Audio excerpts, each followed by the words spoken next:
Friday, June 26th. What Conorados Oguego, Joe Delaron, your Jets, welcome to the COVID Task Force Daily Update. This is episode 101.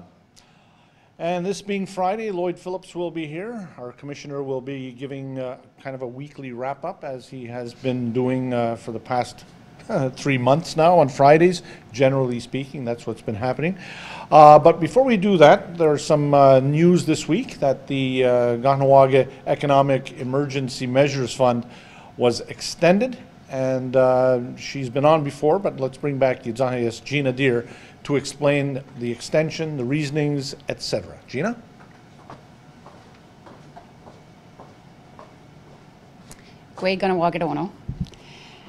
I thought it was important to bring some notes this time. Last time I was here, I kind of forgot what I was saying.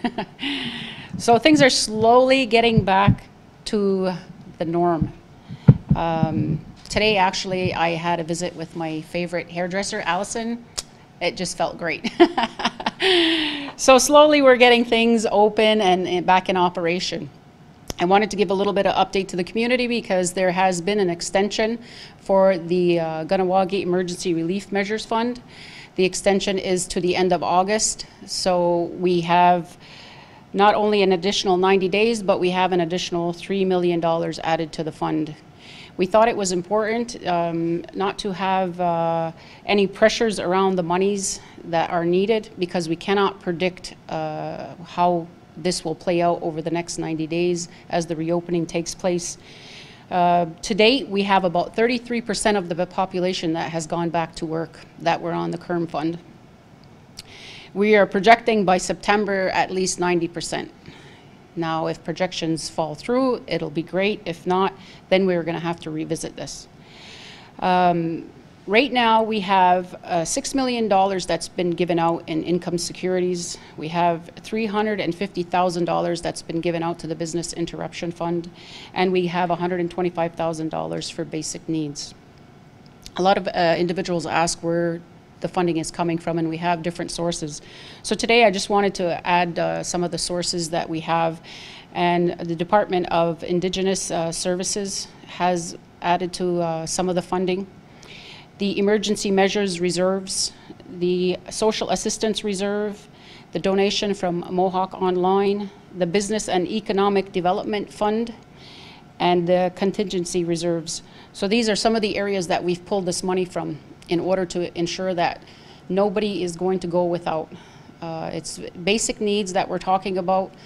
This is not monies to replace anybody's lost revenues, but we want to ensure that individuals have what they need, and businesses are going to be able to reopen when they are given the go-ahead, which is currently now taking place. So right now, we are still at 900 applications for the individual funds, and we're at 170 inquiries. Not all inquiries for the Business Interruption Fund have applied, but there is a lot of information that has been given out. So I want to say thank you to the managing staff at the Business Services Complex, and also at Dewaduni Zakta. There's a lot of work that has been done by the individuals there. If there are any questions that they can't answer, they will always come to the board and we will get those answers for them. So there's a lot of work behind the scenes with this fund. So stay safe, Kahnawake. We are doing very well, and we will continue to do so. Nyawa, ona.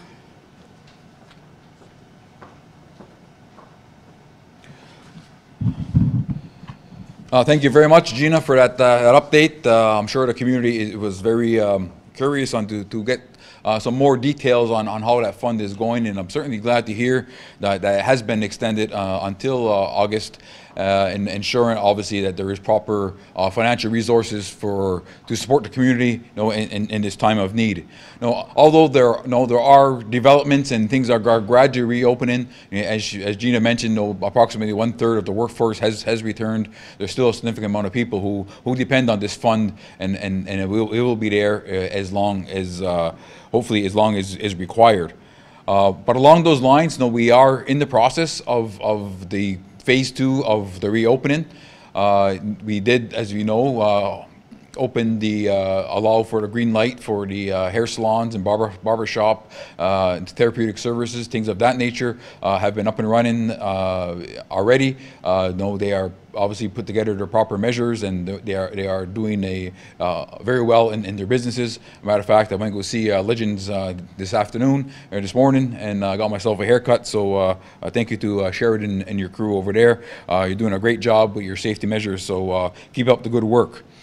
As well this week, we did talk about the next steps and the development and reopening of the businesses, and we did give the green light as well, starting next week, July 1st, for the opening of restaurants, for the dine-in restaurants. We know there's several in the community who have been open throughout a large part of the pandemic, but doing pickup and delivery only. But now we're expanding that to be able to have some dine-in services. So the restaurants in the community, I'm sure many of them are glad to hear that they can start having that return to a normal state of operations. Obviously, there are some restrictions for safety measures, such as ensuring obviously physical distancing, social distancing, setting up various barriers and such to ensure safety of your clients and obviously as well as your staff. So as those roll out, again, there's more and more people who will be able to return back to the workforce. Hopefully, have more people who won't require the financial assistance from the KERM fund. So again, we're progressing slowly down that path. Now, we have to be careful as well. We're doing this in a very staged manner. Once we put phase 1 into effect, we had waited a period of 3 weeks to see if there was any negative impacts from phase 1 opening. We're confident and we're clear and we're glad that phase 1 had no impact on the community. So we're very confident in moving into phase 2, and we're going to keep assessing as we go along. Now that phase 2 is on its way, restaurants next week, again, we're going to take a pause. We're going to see what's happening in the community, ensure that things remain stable, before we go on to the next part of the of phase 2. Which will at one point, right now we're targeting the 20th of July, where we're looking at the next phase would be the bars and social clubs in the community, and obviously considering other factors as well. So we want to make sure that we're able to assess as we move forward, not to move too quick. So if there's a need to halt or roll back the openings, it'd be much easier to do it. And if there's an outbreak somewhere, much easier controlled. So that is reason why we want to be very careful from the beginning. And from the beginning, we always said we're going to let science lead the way. We're going to make the decisions for the community on the best interest of our community, taking into many factors, economic, social well-being, as well as physical well-being, obviously with the coronavirus being the reason why we're here, but looking at all the factors. And many times we had taken decisions quicker and sooner than what Quebec has done. Sometimes we were more strict than Quebec, and but other situations we were even a slightly not as strict as Quebec done because of various realities of our community. But as you have watched the news lately, it was certainly a surprise to many people that Quebec had basically kicked open the door in terms of opening almost the rest of Quebec, in terms of opening bars, the spas, opening up there, and even talking about casinos. Many of the casinos are not open as we speak today, but they have given the green light, and they will probably be opening over the next little while. No, that is somewhat concerning because rather than doing a more staged opening, they seem to be moving very quickly, and we don't feel that confident in our community to be able to move that quickly. We want to move as quickly as we possibly can, but remaining safely as we possibly can. So, what's happening around us, obviously we have to be mindful of that. We have to keep watching what's happening. There are pressures because obviously our people are going to travel. Our people are going to want to be out there and go see, go to these restaurants and stuff outside the community and travel and go shopping and so on and so forth. But we have to be mindful that you have to be safe and maintain that physical distancing, hand washing, and so on to keep yourself safe. But as we progress, and the things are opening around us, that obviously there is less and less control, so to speak, on what we can influence or control as a task force. Now it looks more and more it's about individual responsibility. There are still some things obviously we have to be careful and reopen, but really it comes down to personal responsibility on how you're going to conduct yourself, whether you're in the community, whether you're outside the community, whether you're at a restaurant or whether you're going to the mall or wherever you may be going. Obviously you have to be aware of your surroundings, and obviously if you can't maintain physical distancing, a mask is always something that is required.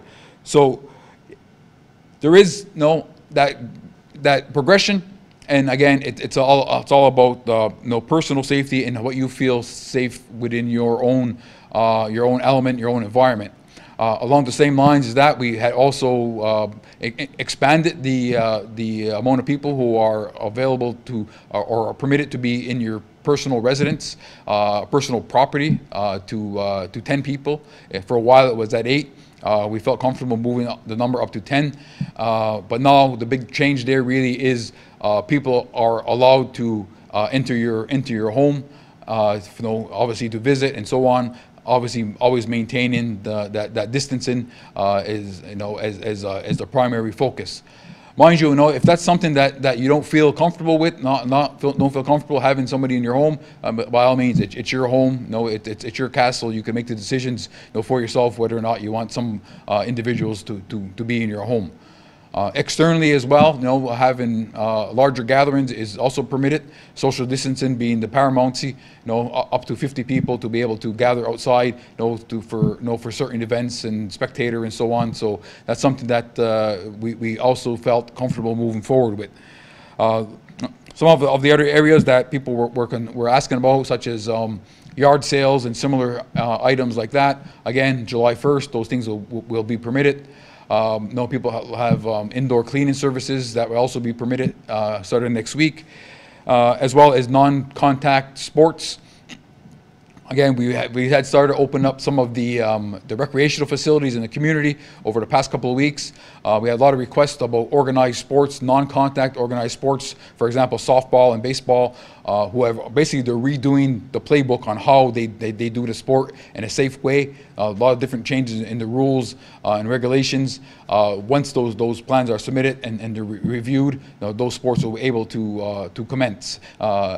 Again, we're trying to return as quickly as possible, as safely as possible, to a state of normalcy, back to the community. Things will never be back the way we used to know it prior to COVID, the way things were last summer. They're not going to return that way for some time, but we want to make sure that we're doing it safe, we're moving in a progressive manner, and again, keeping ourselves as safe as we possibly can.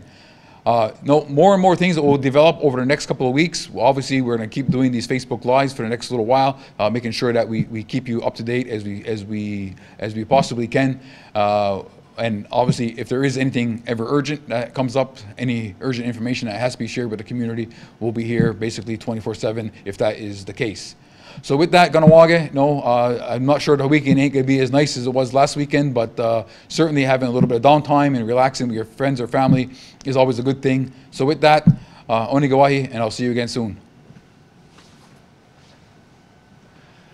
And thank you so much, Lloyd. Lloyd, of course, puts in millions of hours, I think, since this whole thing began, and has done some great work.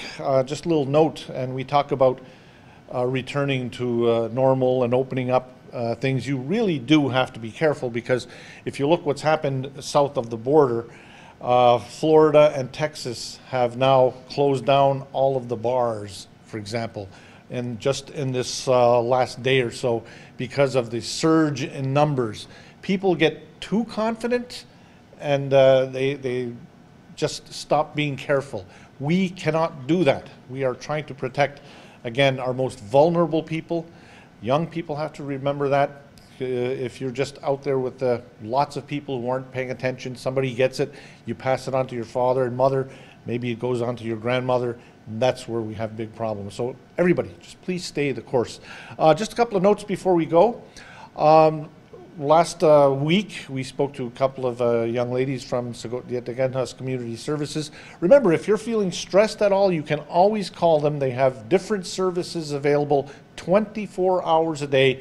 If you call them during regular hours, that number is 450-632-6880.